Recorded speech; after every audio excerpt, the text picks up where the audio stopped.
Hello guys, আসসালামু আলাইকুম। আজকে আমরা দেখব আমাদের হাতে থাকা ফোনটা ব্যবহার করে কীভাবে খুবই সহজ পদ্ধতিতে ফোনটা রেজিস্ট্রেশন করে নিতে পারি। তো এর জন্য আমাদের সর্বপ্রথম করতে হবে যে কোনো একটা ব্রাউজার ওপেন করতে হবে। তো আমি ক্রোম ব্রাউজারটা ওপেন করে নিলাম। তো এখানে আগে থেকে আমার এই ইন্টারফেসটা আনা ছিল। তো আপনারা এই হোম পেজে ক্লিক করবেন। এখানে এসে সার্চ করবেন NEIRBTRC। তো এখানে আসার সাথে সাথে দেখতে পারবেন বাংলাদেশ অফিসিয়াল যে ওয়েবসাইটটি রয়েছে সেখানে চলে যাব।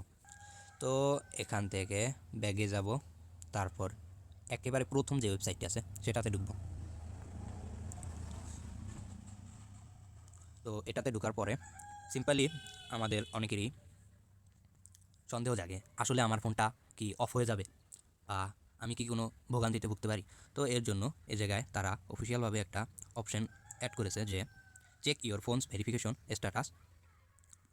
তো এখানে এটা চেক করার জন্য আপনার প্রয়োজন হবে IEMI নাম্বার। তো এটার জন্য আমরা ডায়াল করব *#06#। তো এখানে ফার্স্টে IEMI নাম্বারটা কপি করে নিতে হবে। তো আমি কপি করে নিলাম।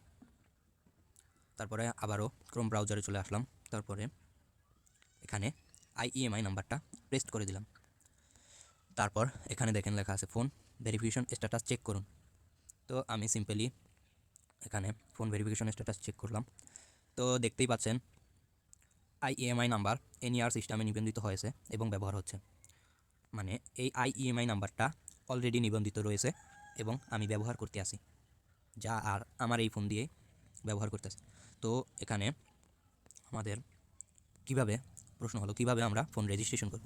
তো এর জন্য বেসিক্যালি একেবারে উপরের কর্নারে দেখতে পাবেন নিবন্ধনের একটি অপশন রয়েছে, নিবন্ধন। তো এখানে আমরা ক্লিক করব। তারপর একটু ছোট করে নিব। দেখতে পাচ্ছি এখানে প্রয়োজনীয় কিছু তথ্য চেয়েছে।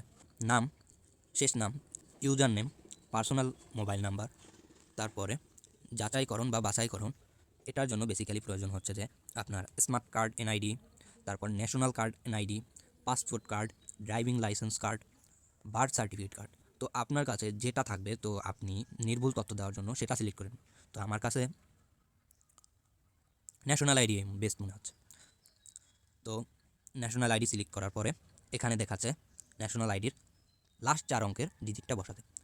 তো আমি লাস্ট 4 ডিজিটটা বসিয়ে দিচ্ছি। তারপরে তো আমার সুবিধার্থে আমি ফর্মটা পূরণ করে নিলাম।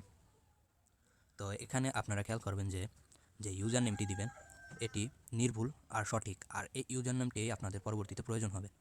তারপর আপনারা এই জায়গায় দিয়ে সিম্পলি নিবন্ধনে ক্লিক করবেন।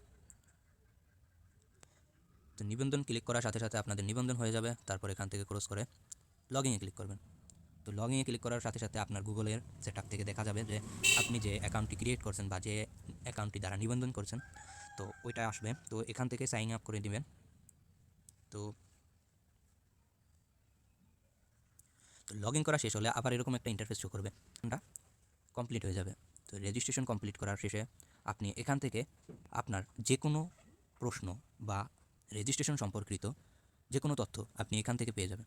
যেমন এই যে দেখেন ধাপে ধাপে প্রথম ধাপ, দ্বিতীয় ধাপ, তৃতীয় ধাপ। তারপরে ইএমআই এর মৌলিক বিষয়সমূহ, ইএমআই স্ট্যাটাস এর অর্থ, বিশেষ ক্ষেত্রে সমস্যা সমাধান। তো এখানে সকল প্রশ্নের অ্যান্সার তারা দিয়ে রাখছে যে কীভাবে কী করতে হবে। তো এটাই ছিল আজকের ভিডিও। তো আশা করি সবাই বুঝতে পারছেন। তো আল্লাহ হাফেজ।